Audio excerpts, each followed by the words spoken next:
rappelle quand j'étais encore vicaire à Tchadjaï, dans les années 2002, 3, 4 jusqu'à 2007,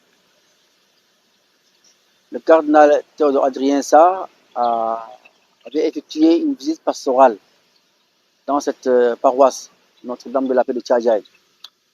Et on a fait le tour de la paroisse, avec lui bien sûr. On allait envoyer et la demande était unanime, nous voulons une paroisse. On allait à Tataguine, la demande également était unanime, nous voulons une paroisse. Sanyara également, la demande était unanime, nous voulons une paroisse. C'est pour dire que toutes ces communautés avaient senti le besoin d'une présence permanente des prêtres au sein de leur communauté. Parce que tout simplement, écoute, on ne parvenait plus. La paroisse de Tchadjaï était tellement vaste que les prêtres que nous étions ne pouvaient pas assurer le service comme il faut, comme à la demande, comme le demandaient donc les paroissiens.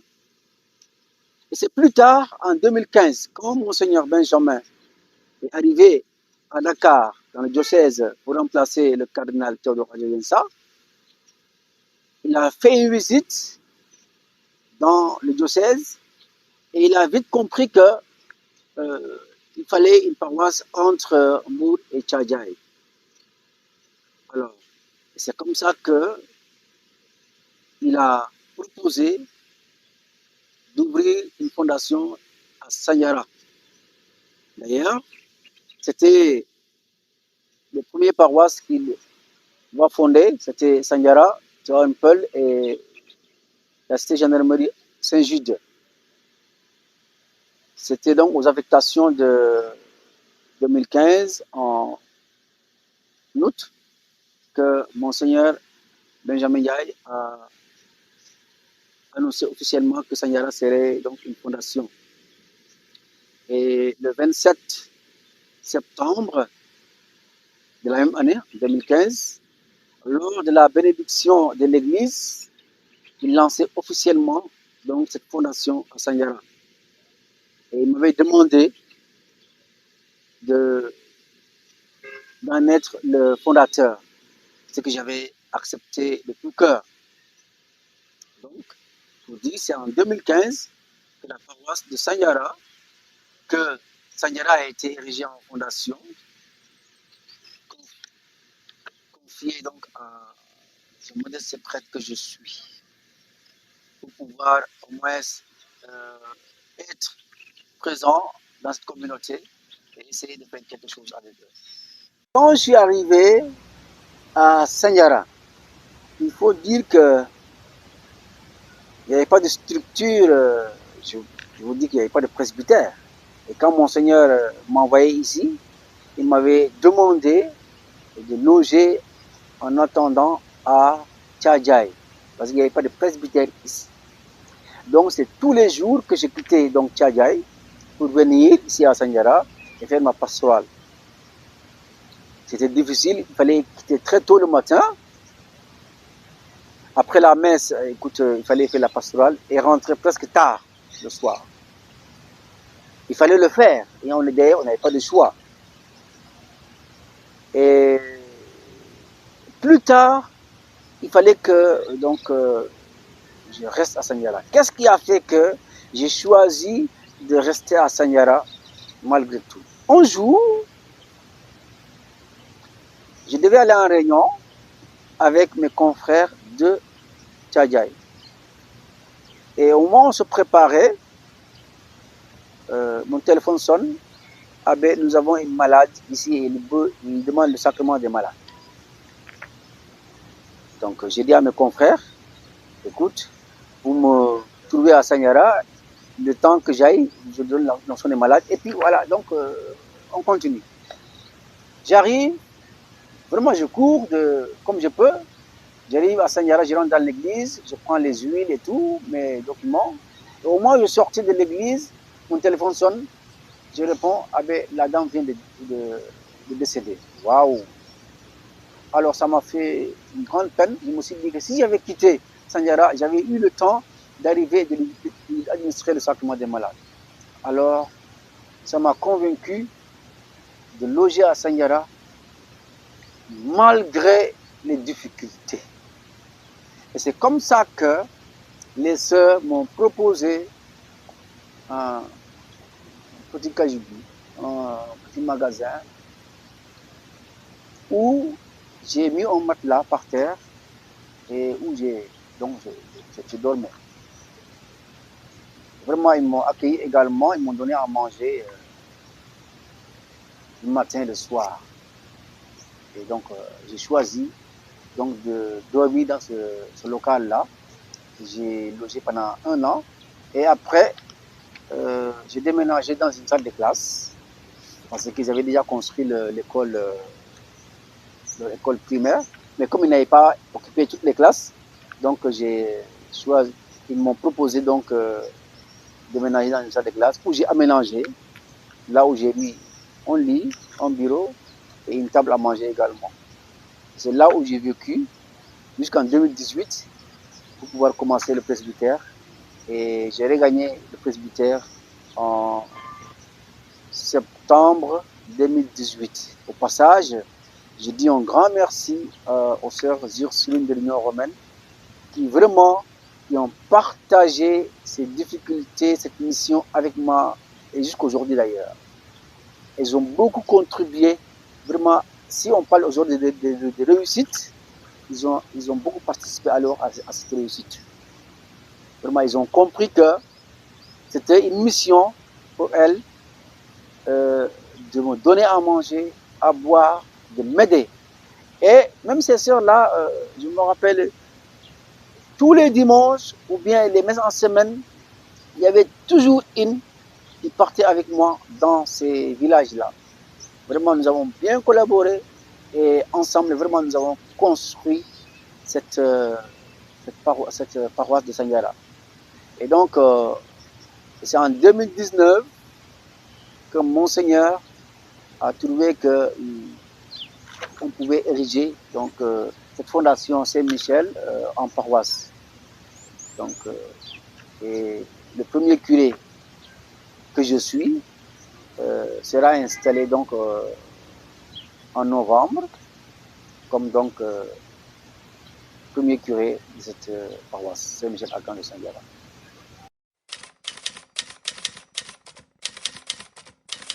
Il y avait un catéchiste qui était là qui s'appelait Michel John, qui était de Njokacharo, qui vraiment, selon les témoignages, parce que je ne l'ai pas connu, était un brave catéchiste qui a fait beaucoup dans cette communauté chrétienne du Djegem. Si bien que quand il a fallu chercher un saint patron, ils ne sont pas allés plus loin. Ils ont tout simplement donné le nom de cette église à Michel pour vraiment honorer la mémoire de ce grand catéchiste qui est Michel John. Et plus tard, quand je suis arrivé, donc j'ai voulu que ça soit sous le patronat de Saint-Michel Archange. C'est comme ça donc que la paroisse porte le nom de Saint-Michel Archange depuis ce jour.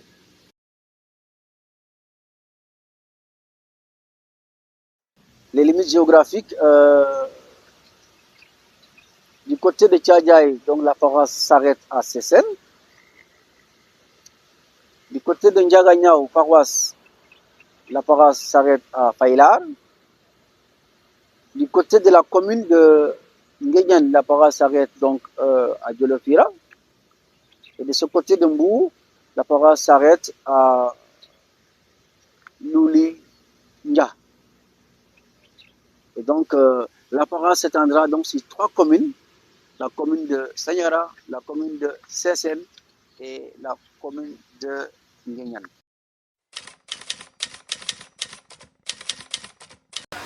Une paroisse qui est composée de 10 CEB, subdivisés en 4 secteurs. Il y a le secteur de Sandiara, avec 3 communautés ecclésiales de base, Saint-Angèle, Saint-Charbel et Saint-Barnabé. Il y a le secteur de Dolor qui est composé de trois communautés ecclésiales de base, à savoir Dolor, Saint-Pierre de Dolor, à savoir Jolofira, Saint-Esprit et Jésus Rédempteur de Soussan. Le secteur de Johar est composé de 2 CEB, les martyrs de l'Ouganda de Johar et Saint-Joseph de Ndjouko Fissel. Il y a le secteur de Ndjouko Tcharo, composé de 2 CEB, Saint-Philippe de Ndjouk Ngol et Ndjouko Mbafri.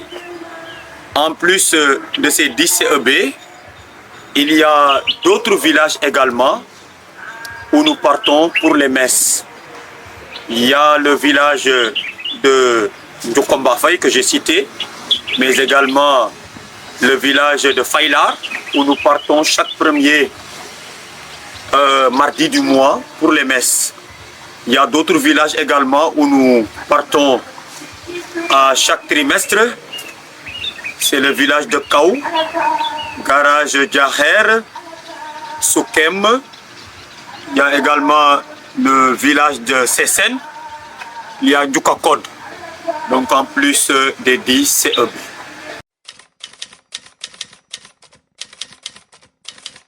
Il y a 2 communautés religieuses dans la juridiction de Sanyara. Ils sont d'abord les sœurs Ursulines de l'Union romaine, qui sont d'ailleurs arrivées avant même moi, avant la fondation, et qui sont implantées ici donc, dans les années 2012-2013. Et il y a également la communauté des claristes, monastère Sainte-Claire, qui est donc en Dolor. Voilà les 2 grandes communautés religieuses que nous avons dans la paroisse. Et nous en sommes très contents.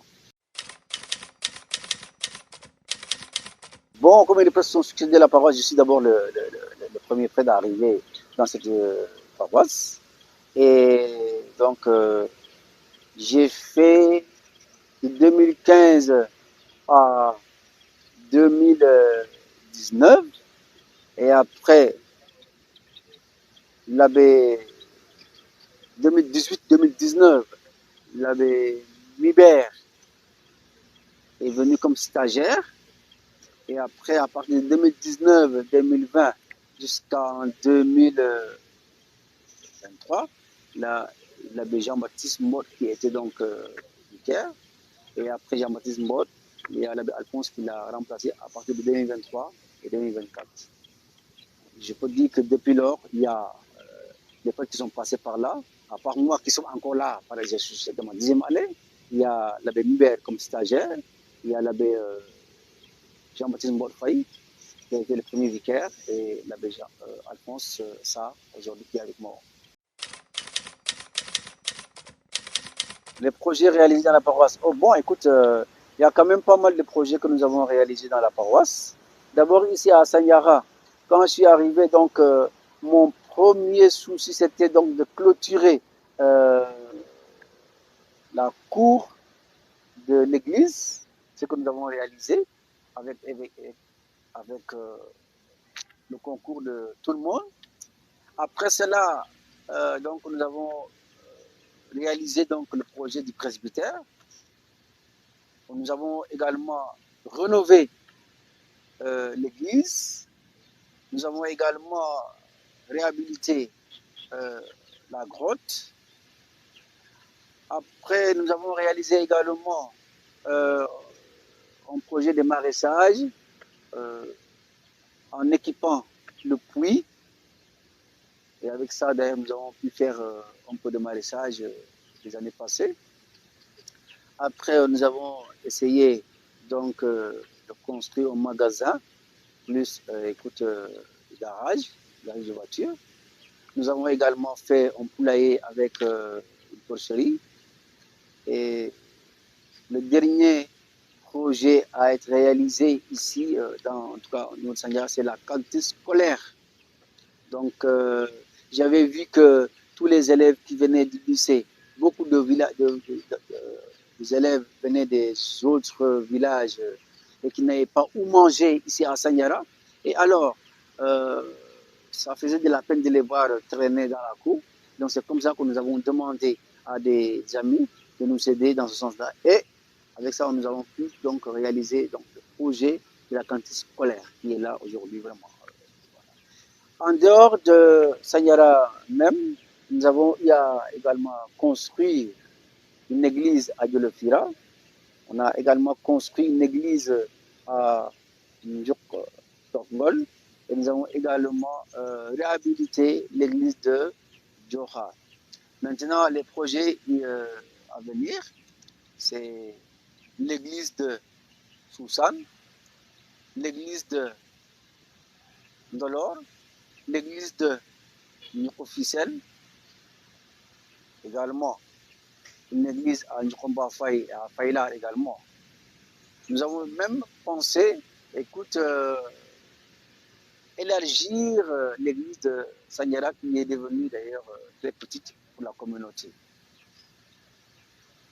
Bon, j'ai oublié aussi dans les projets, nous avons également fait des toilettes publiques au niveau de la paroisse, ce qui est quand même très utile à tout le monde.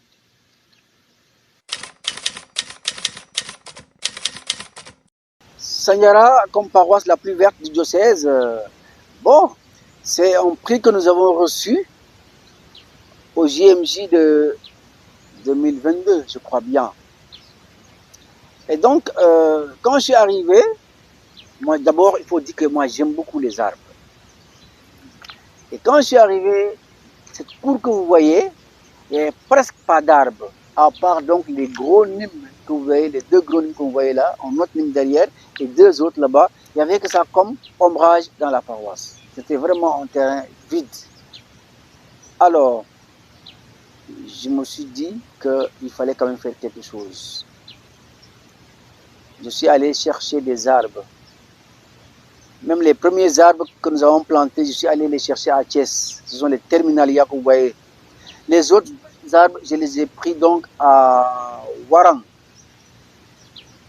Les autres, je les ai achetés dans le marché, dans les alentours. Et avec vraiment l'appui des scouts, que je salue au passage, le bravoure, nous avons planté tous ces arbres-là. Et tous les jours, il fallait les arroser, les entretenir. Aujourd'hui, quand même, nous avons beaucoup d'arbres dans la paroisse. Vraiment, c'est grâce au, vraiment, comment je veux dire, au concours de tout un chacun. Tout le monde a mis la main dans la pâte et nous avons vu vraiment, on a une paroisse qui est très ombrageuse.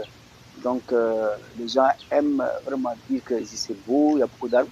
Voilà là où nous sommes passés pour avoir tout ça là. Donc, je remercie vraiment tous ceux-là qui ont quand même eu un œil jusqu'à. C'est aussi une manière de nous encourager en nous déclarant également la parole la plus verte. Et on les remercie également pour cela. Et vraiment, on appelle également aux autres, à tout le monde, vraiment de savoir planter des arbres. C'est important. L'environnement. Un jour, j'ai dit à Sanyara ici, je veux que, à partir d'aujourd'hui,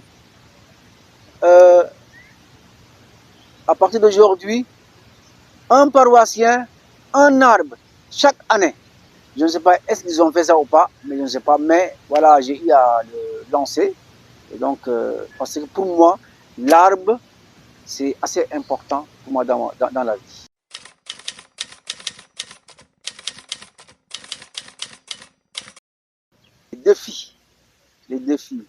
Les défis encore d'une pastorale mieux soutenue. Vous savez, dans le Djegem ici,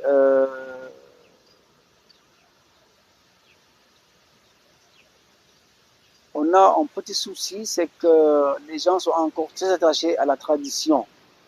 Il faudrait qu'on parvienne à leur faire comprendre que quand on est chrétien, on doit choisir Jésus-Christ et rien que Jésus-Christ. Et tous ceux qui ne militent pas à nous unir avec Jésus-Christ doivent être bannis. Aujourd'hui, nous avons vu que encore, on a encore beaucoup de choses à faire dans ce sens-là.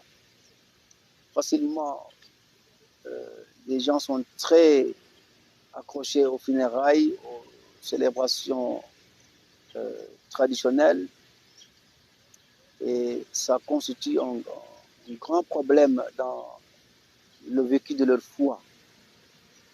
Il y a également le problème du lévira qui est très présent dans ce milieu et qui cause également beaucoup de problèmes. Il y a également la jeunesse qui est là, une grande jeunesse au niveau de Sanyara, et vraiment ils ont besoin d'être accompagnés. Ça aussi, on y travaille, on a réussi pas mal de choses, mais ça reste encore beaucoup à faire, la jeunesse là. C'est une paroisse également qui a beaucoup d'enfants. Ça aussi, c'est un de nos projets, vraiment de parvenir à faire quelque chose pour les enfants. Il y a également le défi de la catéchèse. Nous avons beaucoup de jeunes, d'enfants, d'adultes à catéchiser, et nous avons vu qu'il n'y a pas assez de catéchistes pour assurer tout ce travail-là. Ça aussi, vraiment, c'est un projet, c'est une réalité. Nous prions le Seigneur vraiment, encore une fois, d'envoyer des moissonneurs dans cette moisson, vraiment pour une catéchèse soutenue.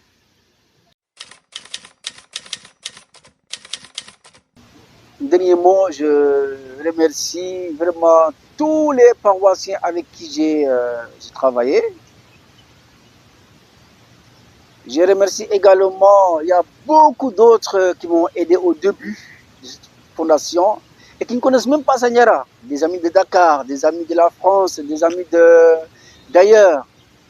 Je salue également la communauté libanaise avec qui nous avons beaucoup travaillé. La communauté des sœurs Ursulines également, avec qui nous avons beaucoup travaillé. Je salue également mes parents Manjac de la paroisse de Grand Dakar et tous les paroissiens également de la paroisse Sainte-Thérèse de Grand Dakar, avec qui également j'ai beaucoup travaillé, qui sont venus ici. Vraiment, beaucoup, tout cela vraiment avec qui j'ai travaillé, qui m'ont encouragé, qui m'ont aidé financièrement, moralement, spirituellement, pour vraiment réaliser cette paroisse-là. Peut-être que j'ai oublié des gens, mais je veux mettre tout le monde là-dedans. C'est tout le monde qui a le mérite, il y a un mérite également. Et je m'incline devant la mémoire de tous ceux-là qui sont plus là aujourd'hui et qui ont œuvré avec moi. Je prie pour eux, pour que le Seigneur leur donne le repos éternel et nous donne la force. Paroisse des merveilles. Saint-Michel-Archange, paroisse des merveilles. Avec sa jeunesse dynamique qui émerveille. Ses fils nourrissent vivement son espérance. Ses vieilles gens sont des sangles d'assurance. À Saint-Michel-Archange, tous sont réunis pour marcher ensemble comme une famille unie. La disponibilité des prêtres dans leur ministère fait d'eux de véritables pères et de vrais rebelles. L'engagement de ces enfants de cœur, la beauté de la chorale qui chante en chœur et la diversité de ces mouvements en foulard sont porteurs d'espoir d'un futur plein d'air. Elle est un miroir de sérénité pure et immobile, un murmure calme, harmonieux et tranquille, reflétant la vie merveilleuse de l'Église qui, aux belles vertus de la vie, sensibilise, luise de la passion.